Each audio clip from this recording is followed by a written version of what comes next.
अगर आपको किसी कंपनी के 5,000 एम्प्लॉयज़ के बिज़नेस कार्ड डिज़ाइन करनी है तो आप कैसे करेंगे?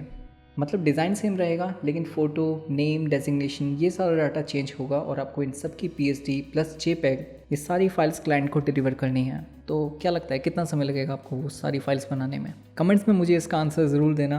और जब ऐसी सिचुएशन आती है तो वेरिएबल डाटा सबसे ज़्यादा मदद करता है हमारा फोटोशॉप में। जहाँ आपको समय लग सकता है 1 महीने का, वो वेरिएबल डाटा से सिर्फ 1 घंटे के अंदर भी कंप्लीट हो सकता है। तो चलिए शुरू करते हैं। नेक्स्ट ऑप्शन आता है हमारा इंपोर्ट में वेरिएबल डाटा सेट्स। और फाइल मेन्यू के इंपोर्ट से ऊपर के सारे ऑप्शन हम पहले समझ चुके हैं। आपने अगर वो नहीं चेकआउट करे तो उन्हें चेक ज़रूर करें। बस कुछ ऑप्शंस हमारे रह गए थे, जैसे एक्सपोर्ट के अंदर डाटा सेट्स एज फाइल्स। तो इन ऑप्शंस को यूज़ करने के लिए सबसे पहले हमें वेरिएबल डिफ़ाइन करने होंगे। तो यहाँ हमारे पास एक बिज़नेस कार्ड है, आप इसे डाउनलोड कर सकते हैं। डाउनलोड लिंक इसका मेंशन होगा डिस्क्रिप्शन में। अभी इस बिज़नेस कार्ड की सिर्फ एक कॉपी अवेलेबल है, लेकिन मुझे 1000 से भी ज़्यादा एम्प्लॉयज़ के बिज़नेस कार्ड क्रिएट करने हैं। वो मैं कैसे करूँगा? उसके लिए हम एक सेपरेट एक्सेल क्रिएट करेंगे और जितने भी एम्प्लॉयज़ का बिज़नेस कार्ड क्रिएट करना है उन सब का डाटा वहाँ पे होगा। जैसे नेम का कॉलम होगा, डेजिग्नेशन का। और अगर आप पे एक्सेल नहीं है, डोंट वरी, आप सिंपली यूआरएल पे टाइप कर दें स्प्रेडशीट स्पेस गूगल और यहाँ गूगल की साइट खोल के हेडर पे क्लिक करें गो टू शीट्स। तो इस शीट में आप पहले कॉलम में नेम रखें, फिर डेजिग्नेशन। तो इसी तरीके से जितनी भी इन्फॉर्मेशन आपको चेंज करवानी है बिजनेस कार्ड में वो सब यहाँ कॉलम में मेंशन करें। तो मैंने पहले से एक शीट क्रिएट कर रखी है और नॉर्मली ये डाटा आपको खुद से लिखने की ज़रूरत नहीं है, आप कंपनी से मांग सकते हैं, वो आपको एक्सेल में ही प्रोवाइड करती है डाटा। और इतनी सारी इन्फॉर्मेशन को देख के कन्फ्यूज़ मत होइए, क्योंकि खाली 3 टाइप की इन्फॉर्मेशन मेन होती है। उसमें पहला है टेक्स्ट टाइप डाटा। जितने भी येलो कॉलम हैं वो टेक्स्ट टाइप हैं। मतलब किसी भी टेक्स्ट को जब आपको चेंज करना हो, जैसे नेम हो गया, डेजिग्नेशन हो गया, एड्रेस हो गया, फ़ोन नंबर हो गया, इस टाइप की इन्फॉर्मेशन टेक्स्ट के अंदर आती है। सेकंड टाइप है कंडीशन बेस्ड, जहाँ पे ट्रू और फॉल्स में वैल्यू जाती है। तो किसी भी लेयर या फिर किसी भी इमेज को अगर आपको शो और हाइड करवाना है तो वहाँ वैल्यू ट्रू और फॉल्स में हम देते हैं। जैसे कोई ग्राफिक डिज़ाइनर है तो वो डिज़ाइनिंग टीम के अंदर आएगा, लेकिन कोई एसईओ वाला है तो वो डिज़ाइनिंग टीम में नहीं आएगा। तो वहाँ पे ये वाले जो टेक्स्ट लेयर हैं वो शो नहीं होगी, वो हाइड हो जाएगी। तो वहाँ पे वैल्यू आपको फॉल्स रखनी है। जब चीज़ हाइड करवानी है तो फॉल्स रखना है और कोई शो करवानी है तो ट्रू रखना है, बस सिंपल है। थर्ड टाइप आता है इमेजेस का। अब बिज़नेस कार्ड में अलग अलग एम्प्लॉयज़ हैं तो ऑब्वियसली सबकी इमेजेस अलग होंगी। तो यहाँ हम इमेजेस की लोकेशन ऐड कर सकते हैं और सारी इमेजेस मैंने पहले से प्रिपेयर कर रखी है। डेस्कटॉप पे आप चाहें, फाइल मेन्यू के अंदर डाटा सेट्स ओपन करें और यहाँ एक तो ये पीएसडी है जो अभी ओपन कर रखी है और सेकंड में ये हमारा एक फ़ोल्डर है और हम ये 9 इमेजेस यूज़ करके बिज़नेस कार्ड क्रिएट करेंगे। तो मैंने नेमिंग कर रखी है 1 2 3 4 5 और ये सारी इमेजेस चेंज हो जाएंगी हमारी पीएसडी की प्रोफाइल इमेज से। और इन सब इमेजेस की लोकेशन हमने इमेजेस वाले कॉलम में सेट कर दी। और एक बात ध्यान रखें, जैसे मैंने यहाँ पे लिखा है images/images स्पेस 1.png, तो इसकी लोकेशन वहीं पे है जहाँ पे इमेजेस हैं और ये केस सेंसिटिव डाटा होता है। इसमें अगर आपने फ़ोल्डर का नाम इमेजेस लिखा है, आई बड़ा है तो आपको आई बड़ा ही रखना है, या फिर image.png है तो वो png रहेगी, जेपेग है तो जेपेग। और एक और बात कि जो आपकी पीएसडी है और इमेजेस का फ़ोल्डर है वो एक ही जगह होना चाहिए, तभी हम इमेजेस स्लैश डायरेक्ट कॉल करवा पा रहे हैं इमेजेस को। अगर ऐसा नहीं होता, ये दूसरी ड्राइव में होता, तो हमें ड्राइव का पाथ भी डालना होता है इसमें। और पाथ जानने के लिए इमेज पे राइट क्लिक करके प्रॉपर्टी ओपन करें और लोकेशन पूरी गिवन है यहाँ पे। लेकिन क्योंकि फ़ोल्डर और पीएसडी एक साथ रखे हुए हैं, हमें ड्राइव डालने की ज़रूरत नहीं पड़ी। और अगर आप फ़ोल्डर के अंदर एक और कैटेगरी हो, जैसे फ़ोल्डर एक और बना देते हैं हम डिज़ाइन के नाम से और ये इमेज इसके अंदर रखते हैं, तो यहाँ पाथ में आपको images/ के आगे डिज़ाइन ऐड करना है बस।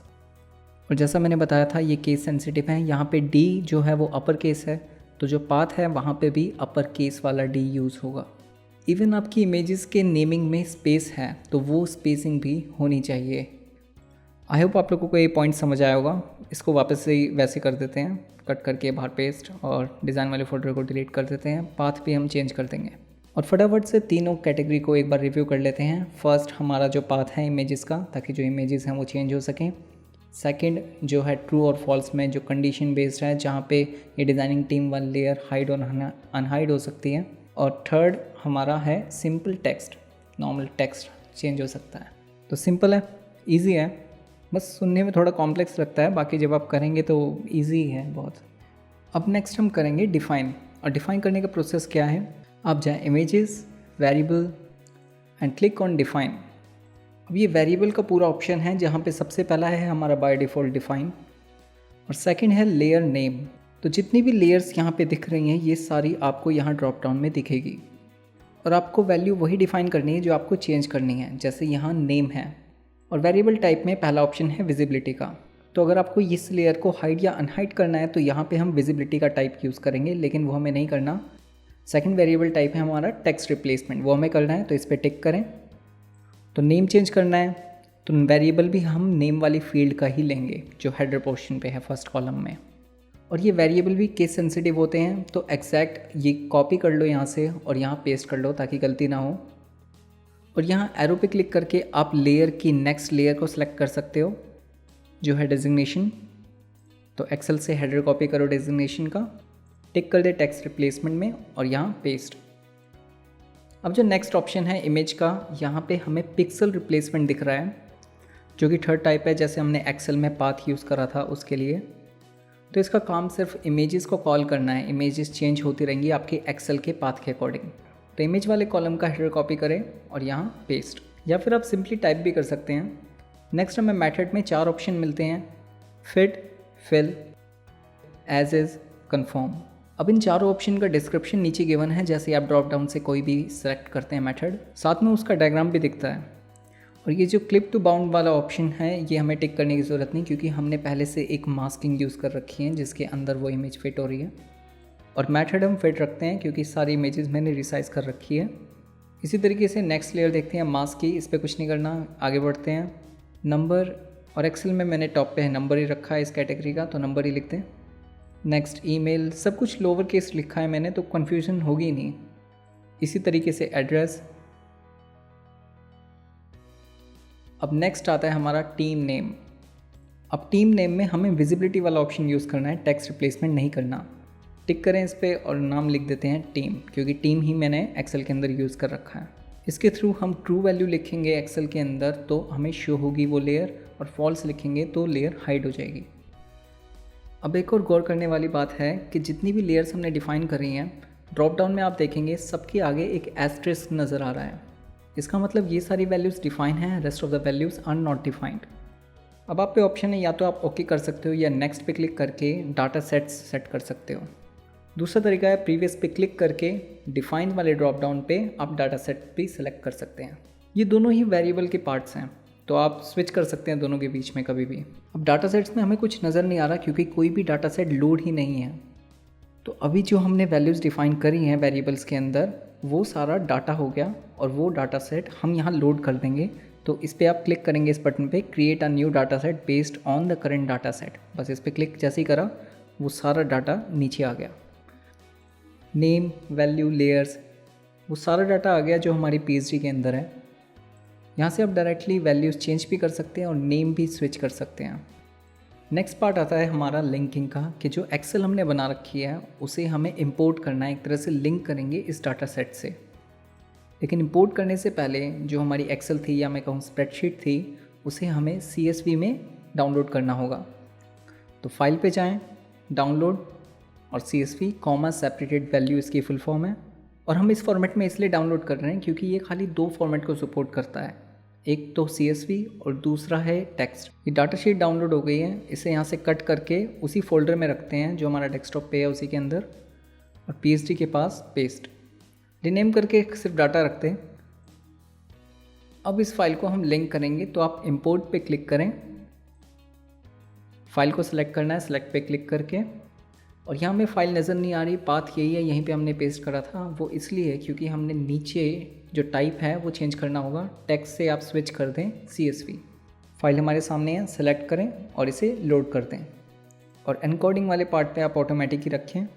नेक्स्ट ऑप्शन है use first column for data set names, मतलब जो कॉलम के जो फर्स्ट नेम होंगे वो डाटा सेट के नेम से जाने जाएंगे।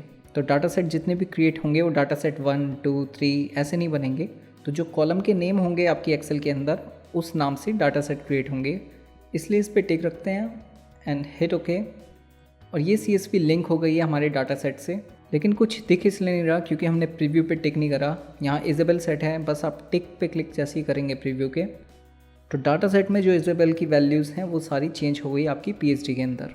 मतलब मैंने कोई डिज़ाइन में चेंज नहीं करा, मैंने खाली एक्सेल के थ्रू जो स्प्रेडशीट हमने बनाई थी डिज़ाइन के चेंजेस हो गए, वैल्यूज़ चेंज हो गई, इमेज रिप्लेस हो गई, और नेक्स्ट डाटा सेट करेंगे तो फिर से वैल्यूज़ चेंज हो जाएंगी।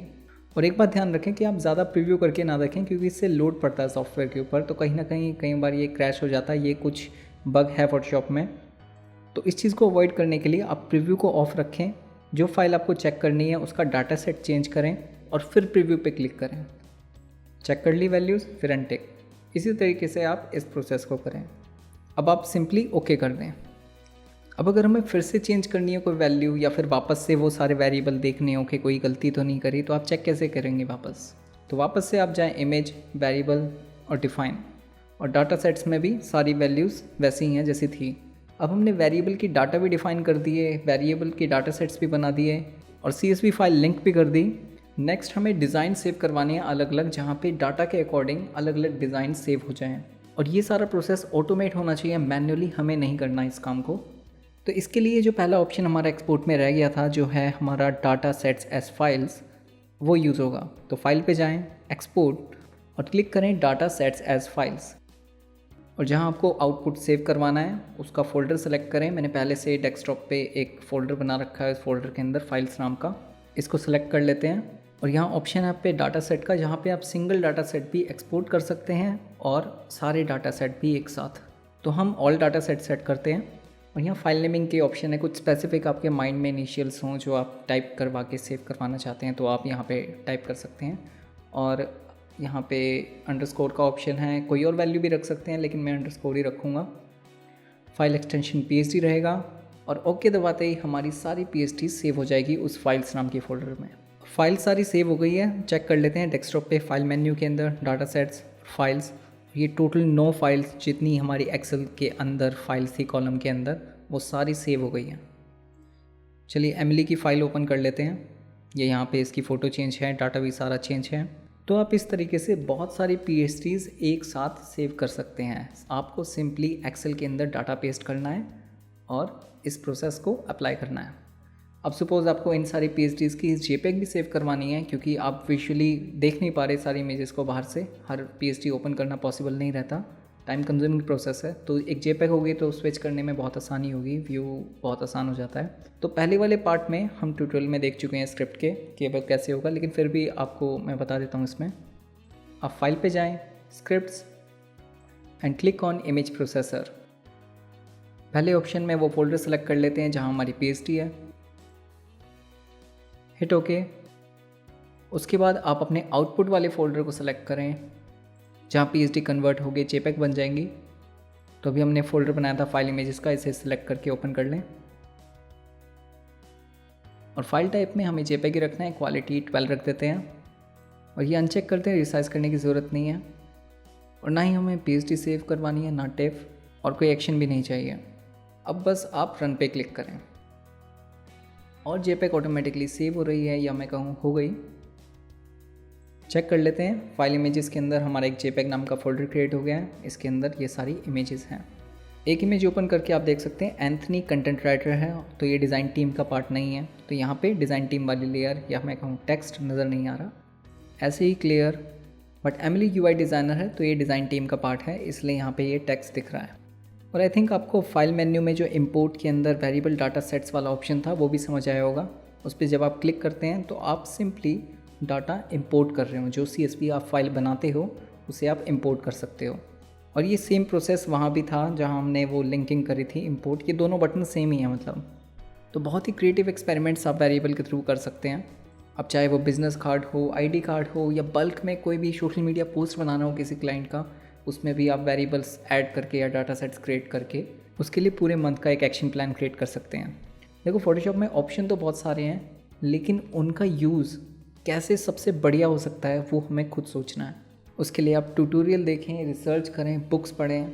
आई होप आप लोगों को ये ट्यूटोरियल समझ आया होगा वेरिएबल्स के ऊपर जो हमने पूरा बनाया है, और पसंद भी आया होगा।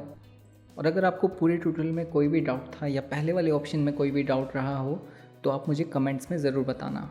और पहले वाले मेन्यूज़ की सीरीज़ को ज़रूर देखना, ये 5th पार्ट है, मतलब 4 पार्ट मैं पहले बना चुका हूँ जिसमें हमने फाइल मेन्यू के बहुत सारे ऑप्शन समझे हैं।